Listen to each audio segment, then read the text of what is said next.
Coucou tout le monde. Aujourd'hui, je viens vous parler de quelque chose qui me tient très à cœur, qui est la blessure de l'abandon. On m'a dit de faire court, une vidéo courte. Or, Zena fait ce qu'elle veut, hein, on est d'accord. Donc, je fais ce que je veux. Donc, pourquoi cette blessure me tient tant à cœur, en tout cas le sujet, hein, pas la blessure elle-même, mais le sujet, c'est que beaucoup de personnes en sont atteintes. Et elle engendre et elle entretient des relations de souffrance, mais durant toute sa vie d'adulte. C'est quelque chose de vraiment indécrottable pour ces personnes-là. Euh, Elle prend sa racine dans la prime enfance, donc on ne s'en souvient pas. On sait, pour la plupart, ils savent même pas qu'ils souffrent de cette blessure de l'abandon, hein, puisqu'on n'a pas souvenance de, de tout ce qui est souvenir de vraiment toute prime enfance, toute prime enfance. C'est vraiment là que ça germe, hein. L'enfant dépend entièrement, totalement de ses parents pour sa survie. Donc, automatiquement, il va avoir peur qu'on l'abandonne. Il va se dire, si on m'abandonne, qu'est-ce que je vais devenir? Qu'est-ce que je vais faire? Comment je vais faire? Et l'enfant va réclamer l'attention de son parent. Le parent ne sera pas là à ce moment-là, en tout cas pas disponible.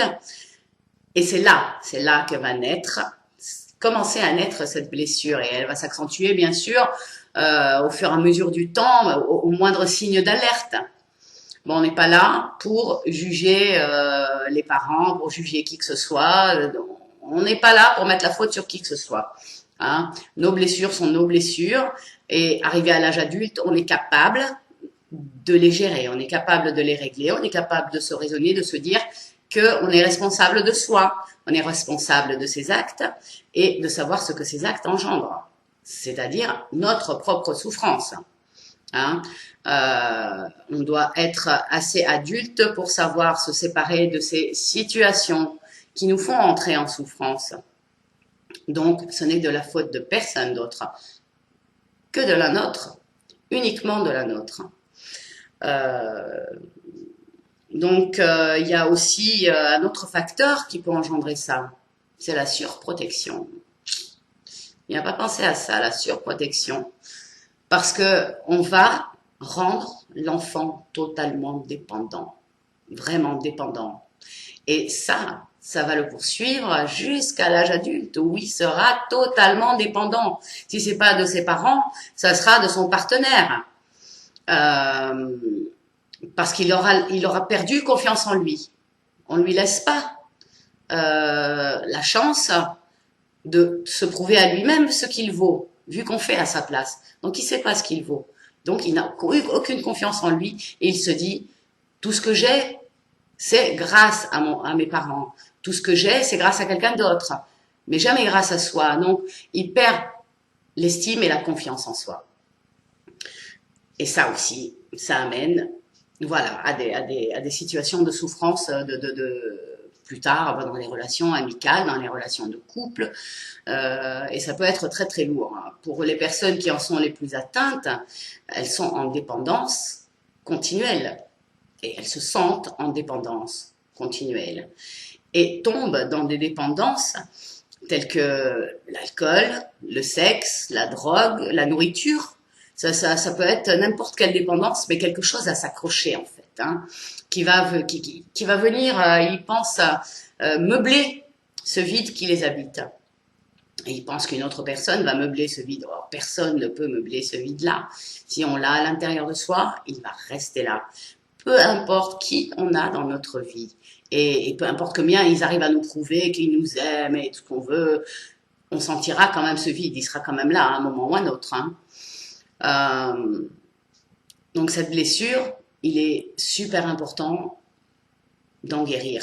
Et pour en guérir, il faut se rendre à l'évidence qu'on en souffre. Hein. Pour ça, il suffit de regarder nos comportements de tous les jours avec toutes nos relations. Est-ce que je suis jalouse? Est-ce que jaloux ou jalouse, hein. Est-ce que, je sais pas, est-ce que j'ai des réactions disproportionnées aussi? Est-ce que les situations que je vis se répètent en permanence? Est-ce que je tombe toujours sur le même type de personne? Euh, et c'est vrai que dès l'instant où on commence à se remettre en question, la guérison est possible. Il faut aussi le vouloir. C'est un grand travail sur soi. Mais travailler sur soi, je veux dire, on n'a pas que cette blessure-là à guérir, à travailler sur soi, c'est travailler sur plein de choses et tout au long de sa vie. On n'arrête jamais le travail sur soi. Et quoi qu'il puisse advenir dans notre vie, toutes les situations que l'on rencontre, toutes les situations que l'on peut vivre, elles sont là pour être vécues, elles sont là pour nous faire grandir. Donc, il ne s'agit pas de se dire je souffre parce que c'est de la faute d'un tel ou d'un tel. Il ne s'agit pas de se dire ah ma vie n'est vraiment une grosse merde. Non, non, non, non. On en fait ce qu'on veut de sa vie. On est heureux si on décide d'être heureux, on reste malheureux si on décide de rester malheureux. Et c'est ainsi, c'est comme ça. Maintenant, il y a plusieurs choses que l'on peut faire pour guérir de cette blessure. On n'a pas besoin forcément de se souvenir de ce qui s'est passé, pourquoi ça s'est passé. Non, non, rien. Tout ce qu'on a besoin de savoir, c'est qu'on est là, c'est qu'on est adulte, c'est qu'on veut passer au-delà de ça. Quoi qu'il arrive, il faut passer au-delà de ça pour passer à autre chose et pour vivre une vie pleine et heureuse, peu importe les situations. Si on sait vivre avec soi, si on sait s'aimer, on peut arriver à vivre une vie heureuse, peu importe ce qu'on vit.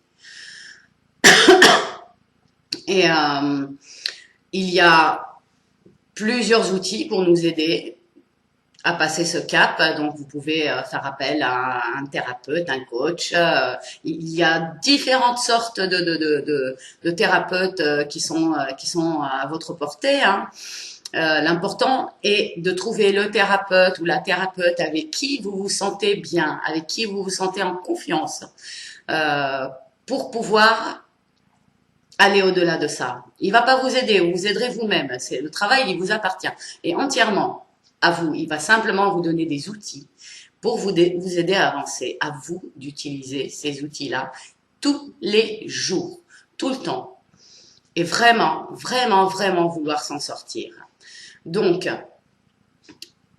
vous pouvez déjà travailler sur votre confiance en vous, l'estime de vous-même, prendre soin de votre personne, ne pas vous laisser aller. C'est pas parce que vous êtes dans une relation qu'il faut vous négliger pour autant. Vous dire ouais ça y est c'est bon je suis mariée, c'est dans la poche, j'ai plus d'efforts à faire pour plaire à l'autre, de toute façon je lui plais.